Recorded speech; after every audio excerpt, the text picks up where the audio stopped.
जी नाज़रीन, मैं हूं असलम खान और आप देख रहे हैं CNBC सिटी न्यूज़। इस वक्त मेरे साथ मौजूद हैं राव दिलशाद साहब, और जो कि काफ़ी मैंने देखा कि रमज़ानों में भी यानी गरीबों की मदद करते हैं, और इनकी काफ़ी यानी इनके साथ 3-4 बंदों की जो अपनी टीम है वो रमज़ानों में राशन भी देते हैं गरीबों के। इससे पहले देखा राना मुश्ताक साहब के साथ, असलम साहब के साथ ये बैठकर वहाँ पे काफ़ी गरीबों की मदद करते। तो मेरे साथ आज मौजूद हैं, तो बिना ताख़ीर में चलता हूँ कि इनको आज प्रॉब्लम क्या है और कहाँ का मसला है, ये खुद अपनी ही ज़बानी और अपनी कहानी सुनाएंगे। अस्सलाम वालेकुम। वालेकुम सलाम। राना साहब, क्या मसला है, कौन सी ज़मीनों का मसला है, कहाँ पे कौन कब्ज़ा कराइए, आप प्लीज़ बताएँ। जी असल में सर मैं ये आपको ये बताना चाह रहा हूँ कि मैं सोशल मीडिया NGO, कौन सी NGO चलाते हैं आप? इंटरनेशनल ह्यूमन राइट्स, जो इंसानी हकूक़ पे काम करते हैं, और हम बिला मुआवजा काम करते हैं, किससे कोई मुआवजा नहीं लेते, अपनी मदद आपके तहत। ये हमारे पास रजिस्टर मौजूद है। जो बेवा औरतें होती हैं, जिनके घरेलू मसला मसाइल होते हैं, वो हमारे पास आते हैं। हम अपनी मदद आपके तहत, कोई इलाका SHO होता है, कोई मजिस्ट्रेट होता है, मकसद कहने का जो भी होता है, हमसे जितनी मदद होती है हम उनकी करते हैं। अच्छा, वो ज़मीन जो आपने अभी जिक्र किया था कि कौन सी जगह पे है और उसका सेक्टर कौन सा है, कहाँ पे है? वो असल में ज़मीन जो है वो 7D में है, यूनुस मस्जिद के पास। तो वो सोशल मीडिया पे चला। 7D कौन सा इलाका है? नॉर्थ कराची में आता है, अंडा मोड़ की तरफ। तो वहाँ पे ये ग्रुपों में चला, तो अखबार में भी आया। ये अखबार मैं आपको दिखाता हूँ।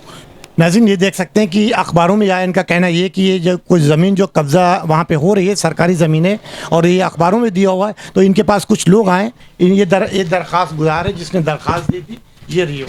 आप देख सकते हैं कि क्लियर यहाँ पे इन्होंने कोई भी ऐसा काम नहीं किया जो गैर कानूनी हो, क्योंकि जो दरख्वास्त लेकर आए उसके हवाले से। तो मैं अभी बाकी गुफ्तगू अमीनी की ज़ुबानी सुनाता हूँ जी। तो सर ये जैसा ये अखबारों में देखा, सोशल मीडिया पे देखा, सब चीज़ें हुई, तो मैंने वहाँ जाके विज़िट किया। तो वहाँ के इलाके के मोहल्ले के लोगों ने कहा कि ये गैर कानूनी कर रहे हैं काम, ये सरकारी करोड़ों की ज़मीन है और इसको ये नकली डॉक्यूमेंट्स बनाकर और उसको ये बेच रहे हैं। तो मैंने उनसे पूछा, उन्होंने मुझे ये फ़ाइल दी। ये फ़ाइल मैंने DC साहब को भेजी, तो DC साहब को ये एप्लीकेशन मैंने रिसीव कराई। ये मैं वो दिखा सकता हूँ। ये DC साहब ने, AC साहब ने एप्लीकेशन रिसीव की और रिसीव करके काम को रुकवा दिया। जैसे काम को रुकवाया, वहाँ पे बंदे उन्होंने जो काम कर रहे थे पुलिस उठा के लेगी। उसके बाद उन्होंने फिर काम शुरू कर दिया। हमने फिर 15 कॉल की, फिर पुलिस को वहाँ पे आए, फिर उनको रुकवा दिया काम को। तो अगले दिन हमने DG KDA को और डायरेक्टर स्टेट एंड इन्फोर्समेंट को जाके एप्लीकेशन दी। तो ये सारा चीज़ें डॉक्यूमेंट्स हमने वहाँ पे रखे, तो काम रुक गया।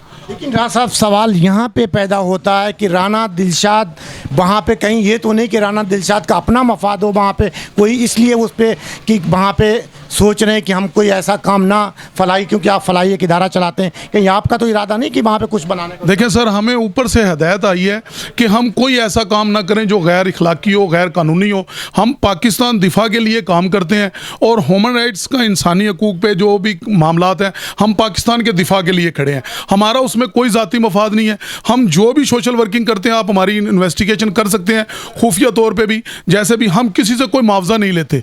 और दूसरी बात यह है कि मैंने ना हम वहाँ पे हमारा को लेना है ना को देना है। सिर्फ जो लोगों की कंप्लेनें हमारे पास आई, सोशल मीडिया पे आया, अखबारों में आया, हमने तो उस बात को हाईलाइट किया।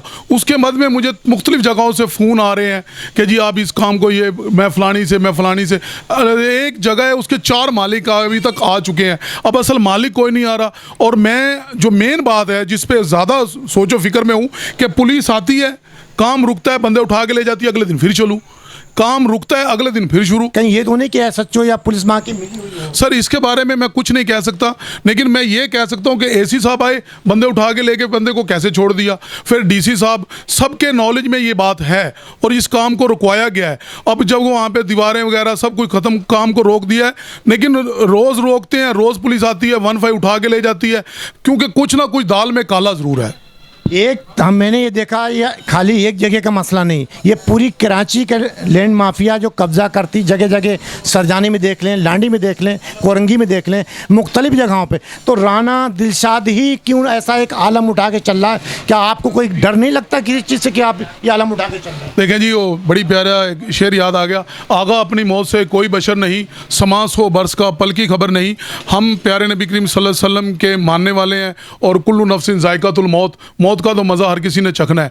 जो लोग हमारे पास आते हैं, कंप्लेन लेके आते हैं, हमें बताते हैं, हम उस चीज़ को हाईलाइट करते हैं। क्योंकि मैं राजपूत बरादरी से हूँ, हमारे 11 शहीदों में 9 शहीद जो हैं वो राजपूत हैं, और हक की बात करते हुए मेरे हिसाब से नहीं डरना चाहिए, और मैं हक का बात को इंशाल्लाह इस पे लब्बैक कहूँगा। आपने मुतादिद जगहों पे दरखास्तें भी दी और कोई गौर भी नहीं हुआ, तो क्या आप अब क्या करना चाह रहे हैं, कैसे करेंगे इसको, कैसे रोकेंगे? देखें जी, आप सल्लल्लाहु अलैहि वसल्लम ने फरमाया कि जहाँ जुल्म हो हाथों से रोको, हाथों से नहीं रोक सकते ज़ुबान से रोको, ज़ुबान से नहीं रोक सकते तो ईमान का कम दर्जा है कि दिल से बुरा समझो।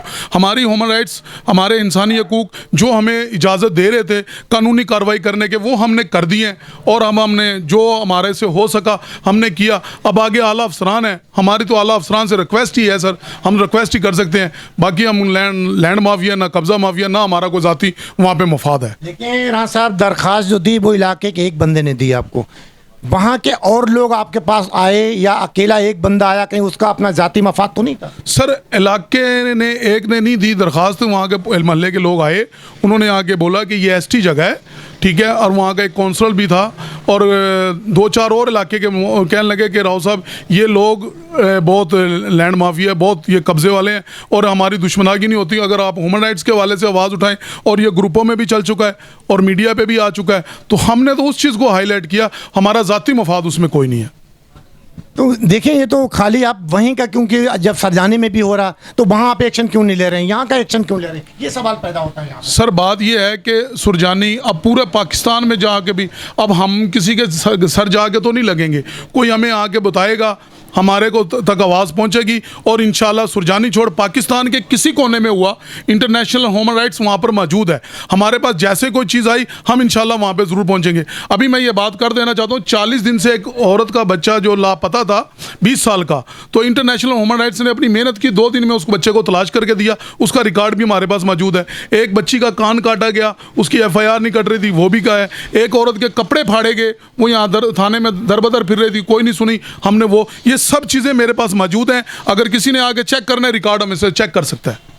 आप समझते हैं कि जो इतने बड़ा आपने अलम उठाया है, मैंने पहले भी कहा कि ख़तरा हो सकता है इसमें, अगर नहीं भी है तो आपकी टीम इस काबिल है, कोई लीगल एड कमेटी आपके पास है जिसके थ्रू आप कानूनी तकाज़े पूरे कर सकें और वहाँ पे काम कर सकें? देखिए जी, हमारा काम जितना था, व तइज़्ज़ो मंतशा व तज़िल्लो मंतशा, इज़्ज़त ज़िल्लत मेरे रब के हाथ में है।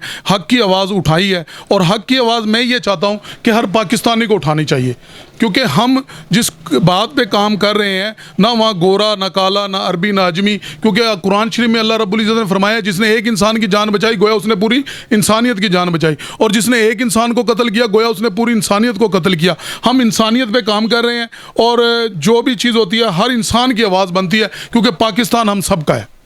पाकिस्तान हम सबका है, इसमें कोई शक नहीं, और आपने बहुत अच्छा काम किया। लेकिन फिर वही मसला है यहाँ पे कि आप कब तक लड़ेंगे, क्योंकि वहाँ माफिया बहुत ताकतवर है। पुलिस, हो सकता है आपकी बातों से ये लग रहा है कि पुलिस भी उनके साथ मिली होगी, ऐसा नहीं कि जब आप दरखास्तें भी दे रहे हैं हर जगह और पुलिस उठाती फिर छोड़ देती, तो आपने थाने में जाकर उनसे पूछा कि आया ये आपने जब बंदा पकड़ा है गैर कानूनी ये कब्ज़ा कर रहा, तो आप क्यों छोड़ते हैं, किस ब्याह पे छोड़ते हैं? तो ये कोई ऐसी कोई आपने सर वहाँ पे 15 कॉल की है, वहाँ पे रिकॉर्ड मौजूद है, 15 कॉल की है, तो वहाँ से जो पुलिस आती है तो वो कहते हैं ये मजदूर आदमी है, इनका क्या कसूर है, लेना देना। जो मेन बंदा है वो सामने ही नहीं आ रहा। क्यों नहीं आ रहा, यही सवाल है, क्यों नहीं आ रहा? तो उसको आप लोग दरखास्त देना थाने में जाके। हाँ, ये बात है कि अब हमने वहाँ पे जैसा भी SSP के नॉलेज में भी है, और हमने हर जगह पे नॉलेज में ये बात डाल दी है।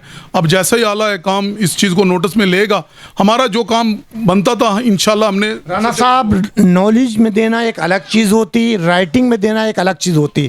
आप उनको बाकायदा राइटिंग में दें और रिसीविंग उनसे वापस लें, फिर उस पर देखो कार्रवाई होती या नहीं। इसके मकसद पे 100% थाना इन्वॉल्व इसके अंदर। सर ये बात आपकी बिल्कुल बजा है, इसमें हम कर सकते हैं, लेकिन जहाँ तक मुझे इल्म था कि जहाँ जहाँ पे, क्योंकि ये आता है सरकारी मामलात AC के ऑफिस में, DC के, KDA, स्विक सेंटर, तो इसमें पुलिस का ताल्लुकात नहीं बनता, इसलिए हमने पुलिस में नहीं दी। हमने DC और AC साहब के उनका हक बनता था, उनके उसमें दी थी। सर जी नाज़रीन, ये थे राव दिलशाद साहब, जिनकी आपने गुफ्तगू सुनी और इन्होंने खुल के अपना जवाब दिया कि चाहे अगर नाजायज़ कब्ज़ा चाहे वो सरकारी ज़मीनों पर होता हो या किसी गरीब के साथ जुल्म होता हो, हम हमारी तंजीम और हम खुद ज़ाती तौर पे उस पर बढ़ चढ़ कर हिस्सा लेंगे और कोशिश करेंगे किसी गरीब के साथ जुल्म ना हो। तो यही इस कम्युनिटी की खूबसूरती है और पाकिस्तान बनाने में भी राना कम्युनिटी का बहुत बड़ा किरदार है, जिन्होंने ये पाकिस्तान में कुर्बानियाँ दी और आज भी कुर्बानी देते हुए चले आ रहे हैं। तो शायद अगर पाकिस्तान का कोई भी इंसान चाहे कोई किसी भी काम से वाबस्ता हो, अगर वो थोड़ा थोड़ा अपना किरदार अदा करे तो शायद पाकिस्तान को आगे ले जाने से कोई भी नहीं रोक सकता।